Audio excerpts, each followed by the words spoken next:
The main emphasis on my social media channels is masculinity. When my videos started going viral and the feedback was pouring in, the main thing I heard from men was, hey, I'm doing all of that. I'm working on my business or career, going to the gym, and so on. But they were making horrible choices with women. Namely, they were dating women they knew had a promiscuous past and thought she had changed. And of course she hadn't. So the unexpected subcategory to my content became how quickly the wrong woman can ruin a man's life. Usually that means a promiscuous woman. The main issue is that men think a promiscuous woman can change. She can't.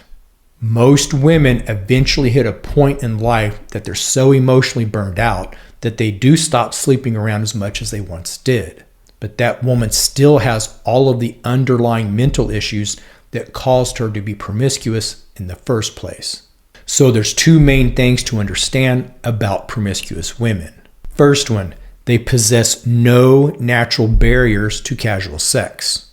That doesn't mean women don't possess lust and desire, but women are biologically wired to be careful in these matters and to be more selective than are men.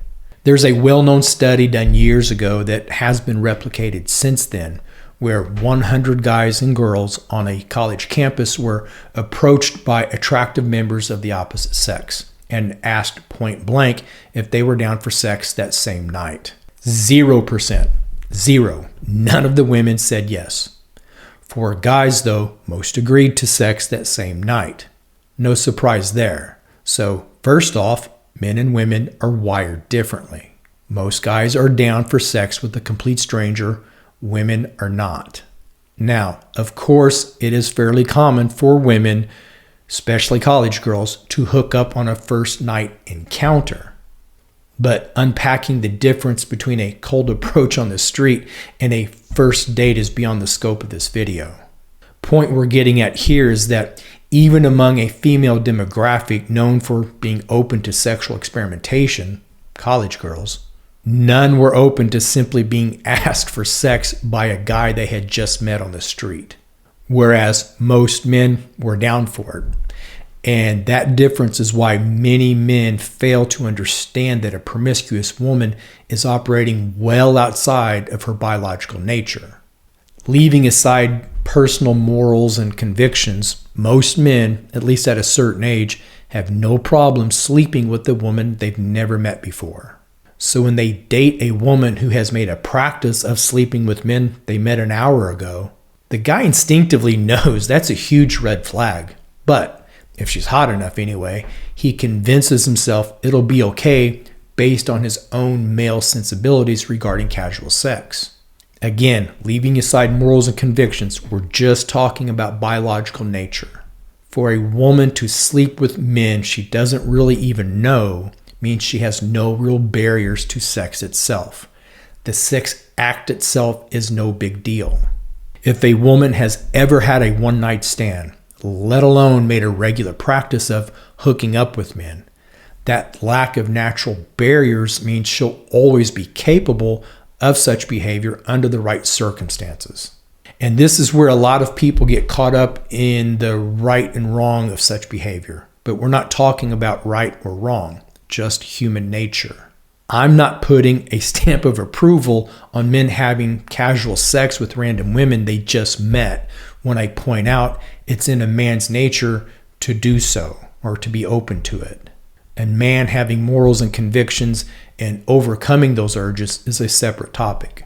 And that's the key point. Regardless of right or wrong, men can have casual sex with women and then put all of that behind him and settle into a relationship as a loyal mate.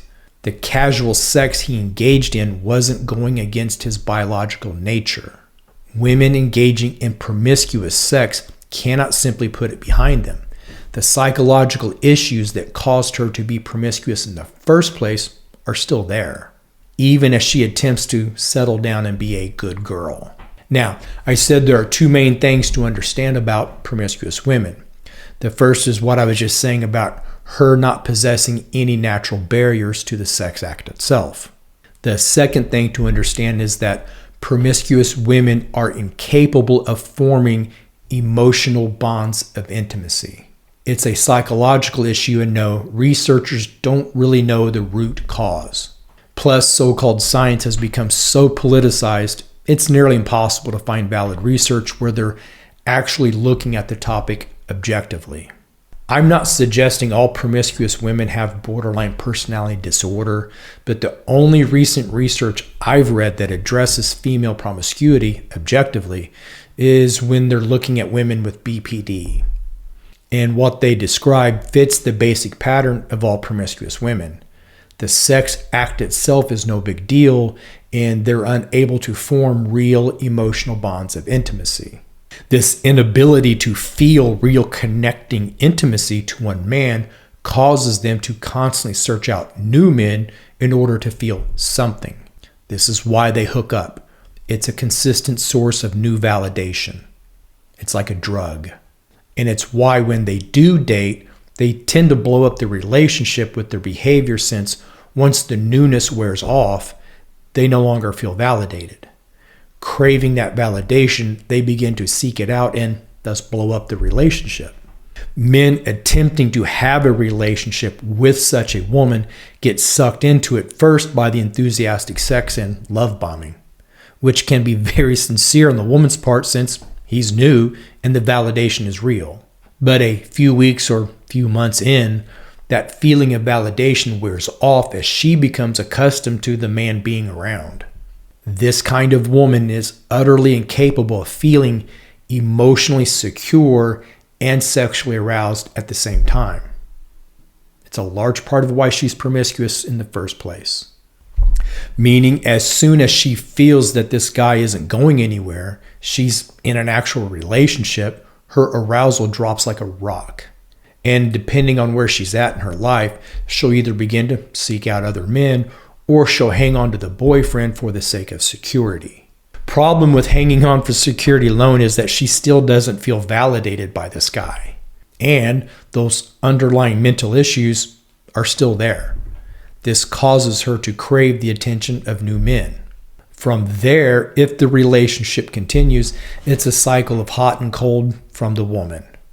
Whether or not she actually steps out on the boyfriend will differ on a case-by-case basis, but she'll be cold when she's obsessing over her lack of validation from other men. And then when the boyfriend has had enough of her behavior and is ready to walk away, she feels that security slipping away, and security suddenly becomes her highest priority again.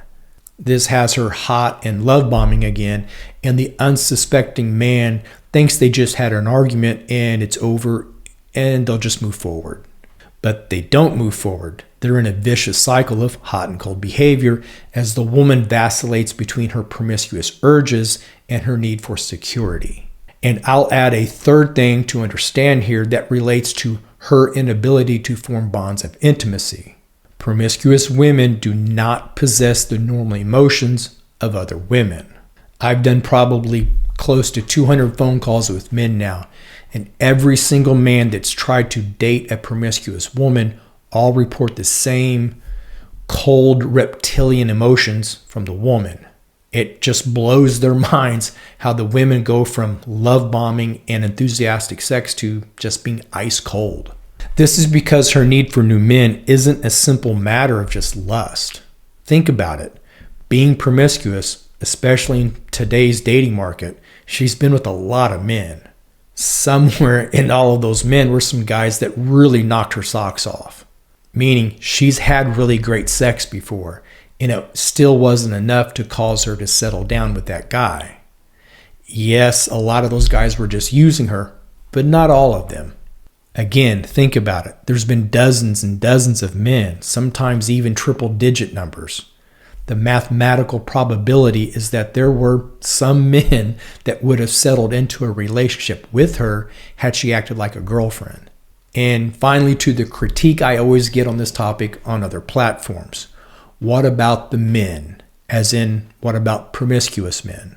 See, there's a lot of angry, mostly promiscuous women and the effeminate men who date them that think the only way to help men is to scold them wag a finger and blame them for all of women's bad behavior. But a promiscuous woman is not a victim. She chose to live her life the way she did. A woman can be tricked by a guy once or twice, but not dozens and dozens of times. She wasn't being tricked when she slept with the guy she met on a dating app an hour ago. So the message to men isn't scolding, but simply to avoid promiscuous women, period. If they avoid promiscuous women, they won't be participating in the circus.